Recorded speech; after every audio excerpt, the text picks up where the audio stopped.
So everybody loves that because you don't get to go to jail.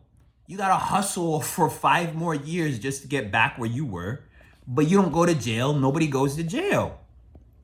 What's that? Corruption. Denzel Washington's character in the movie Training Day showed you that, right? But who was it? Who was the guy that was the corrupt cop? Was it the white guy? Was it whatever the fucking guy's name was? The guy that was just training to be a cop? No, he was actually the good cop. But in reality, we're using baby words. There is no such thing as a good cop. There's no such thing as a good pastor. There's no such thing as a good lawyer. There's no such thing as a good anything. None of us are inherently good. We are all greedy. Some of us just have it to occur. What you mean to say is a fair cop. That's different. That hits different. That makes sense. Okay? Kids are good. Adults, if you live long enough to see yourself become the villain, you're going to realize nobody has feelings. All right? Long story short, you can have feelings, but you keep them in check. This is what I'm saying. There's a difference between corruption. There's a difference between inequality. And there's a difference between injusticeness. Everybody likes people that are going to cut them a break. That's corruption, but to you it's fair. It's not fair to somebody that says, you know what? If I fuck up, I'm willing to go to jail because I deserve it. But some people are trying to dodge karma for what they do. That's just the way it is, right? So now those people that just said that, right, don't like police brutality. Like, I don't like police brutality. There's plenty of cops that don't like police brutality that aren't brutes, right? Brutality is injustice. So long story short, those are the two main reasons, if you ask me, why people don't know how they feel about cops or they don't like them. Because they have this perception that before they get to know them, unless they know them before they become a cop, this person is the type of person to just go out and around and tase everybody, or go around and use his expandable baton, or go around and just shoot people up because you heard about it, or you see cops do that all the time on the TV. You know, you don't know if you was looking at a KKK member that was a cop. What about the other guy? Just because he's white, you think he's in a Klan? He's totally not. Or you think because a black guy works with the police, he's just high-fiving the Klan. Because you judge all white people and you think they're the same. You judge all cops and you think they're the same. You judge all guys and you think they're the same. Even if you're a guy, you think other guys are all the same. Except you. We're just all greedy. We're just all brutes. We just all always think with our dick. The reality is this. And here's what it is. Stipulations. One person's stipulation is another person's ultimatum. And I know I'm using these big words, but you're gonna have to get down with Wikipedia, okay, when I talk sometimes. Which means is boundaries, okay? A person that's serious about their life, whether they're a cop, a doctor, or a lawyer, right? and these are people that a lot of people are gonna assume got a stick up their ass. This person has a stick up their ass. Nah, man. This person worked hard for their life and they're not trying to fuck up again. That guy that's a doctor, that guy that's a lawyer, that guy that's a cop, that guy that's a pastor, they could have been a crack dealer their whole life, and they had one last chance to get their life right before they went to jail for life. You never know if your pastor could have been a gun-toting burglar and changed his life, or a pimp They used to pimp out women and changed his life. Or just somebody that, in reverse, saw it happening all around them and got out of the ghetto by the skin of his teeth. A lot of us think just because a person is white, they're not from the ghetto. You never know where a person's from until they talk about it. And some people don't talk about it because they don't want to go back, because they know that temptation is going to be there for them when they return. They're not afraid of the people there. They're afraid of the temptation to go back to being a drug user or whatever it is. So here's the shit. Boundaries keeps people from falling into a life that we don't want to fall into.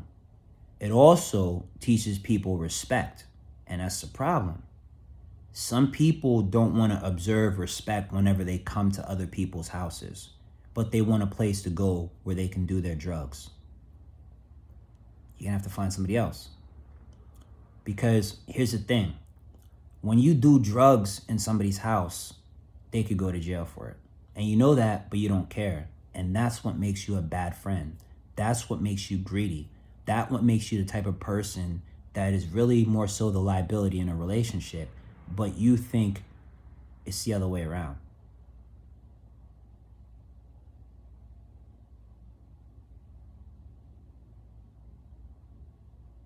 Here's the reality.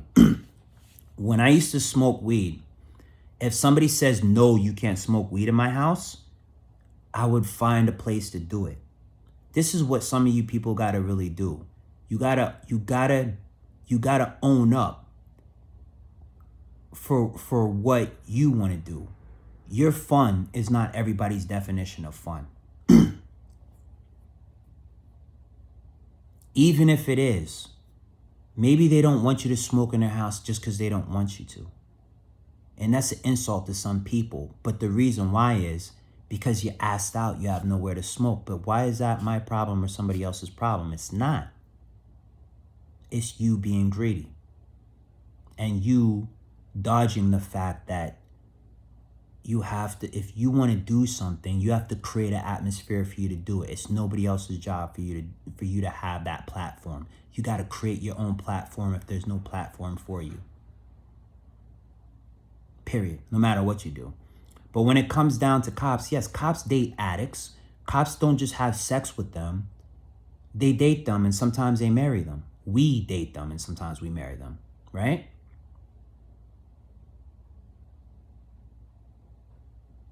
Believe it or not, a psychologist will. You'd be surprised, dog. You would really be surprised. Some psychologists are married to people that are pure addicts. Based on, in sickness and health, for better or worse, till death do you part. So, what does it really come down to? What's the song really about? And what's the whole Emma? What's the whole Emma really? What's the motive? It is based on this. This is the Emma. People have trust issues. Guys have trust issues. Females have trust issues. Right?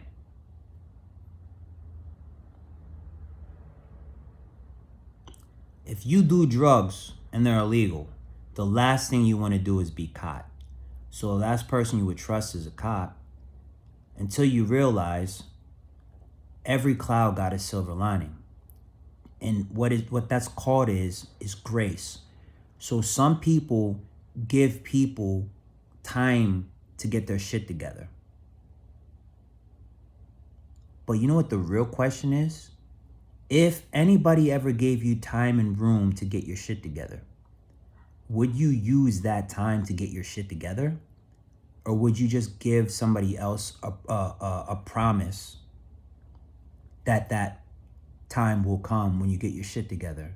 And when that time comes, it never comes. And that's the real question. That's the reality. That when you look, whether it's YouTube, Instagram, TV, I don't give a shit. When we look, this is our problem. When we look in society, us as guys, at all these beautiful women walking by, do you see the crack in the picture? I don't mean no pun intended, but do you see the blemish? Because you're never going to find an apple without a blemish. Never. Whether you're looking at me or you're looking at anybody else, everything has a blemish. Other people have blemishes. I have blemishes. But the people that end up with me can put up with my blemishes, and I can put up with their blemishes. In fact, you can even help somebody. You know what I'm saying?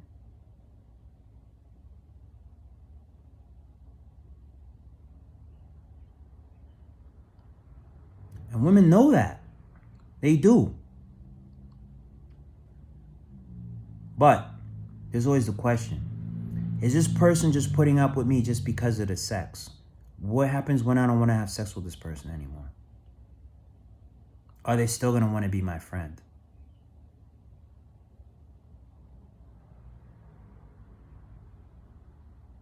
Are they really going to help me get sober or get clean? Because, you know, that's the reality. You know what I mean? You know, listen. It's just the way it is. All right? Cops, any Tom, Dick, and Harry, a pastor, you know, it just is what it is. And I'm gonna just point it back to me. I'm the same guy that I've always been. I am. But here's the reality. This is a real thing that you have to realize when you become successful. First off, the definition of success is not $1 million. It's not at all. It's your ability to rely on yourself, not even 100%, but more than you rely on other people. If you can do that, you're successful. If your man can do that, he's successful. If your friend can do that, he or she's successful. Is the quality of your life better than it was yesterday or last year? Then you're successful. I'm successful. If we could say that, we're successful. It doesn't have to be by astronomical numbers, but it has to be visibly, substantially a difference than it was before. Are we living a healthy life? Are we putting up with emotional abuse, or are we emotionally abusing somebody else? No, then we're successful. Okay? Period. So here's the reality. Women, I know you people, like, look, women, I know you are always, there's always some guy fighting over you. There's always some guy trying to tell you that he's better for you and the other guy is not better for you.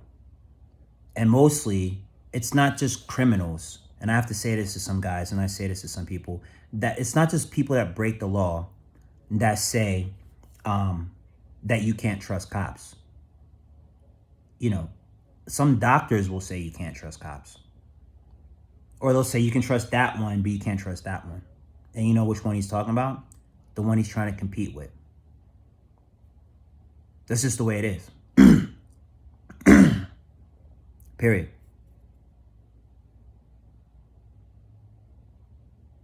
Here's another one for you. A lot of women are scared of dating cops just as much as they're scared to date a psychologist or a psychiatrist or a therapist, right? So if you work in behavioral therapy, unless you've got this down to a science, and most do later, but in the beginning, you're going to realize everything ain't what it seems. You think that psychiatrists and psychologists and therapists have it easy just because they're the ones giving everybody advice? Behind closed doors, they're pulling their hair out sometimes.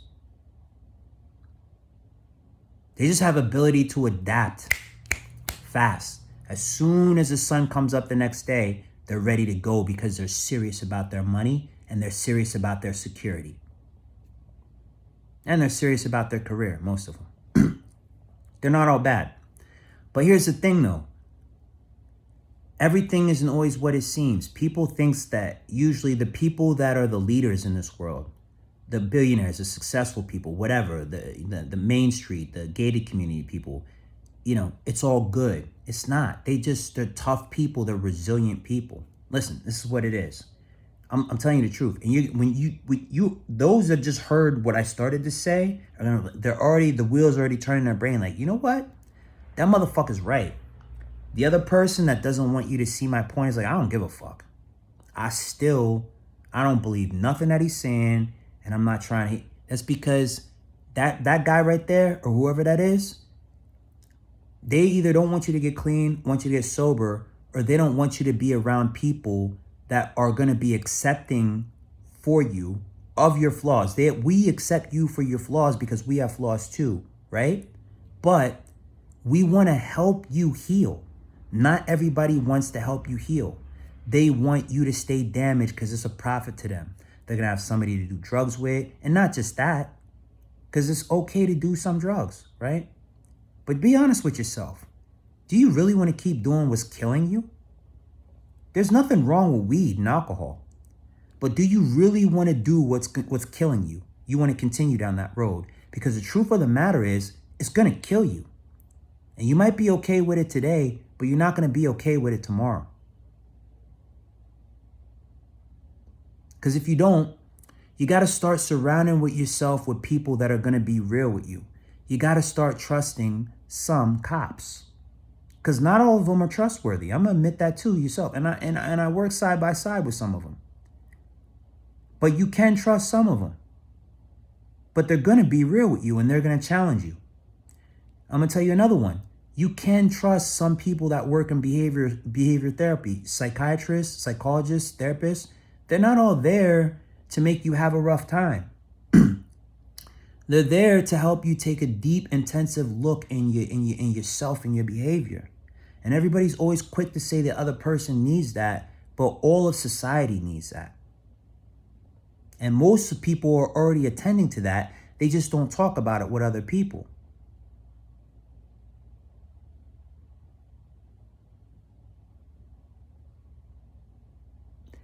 Psychiatrists have a problem, have trouble sometimes finding people to trust them when it comes to the opposite sex.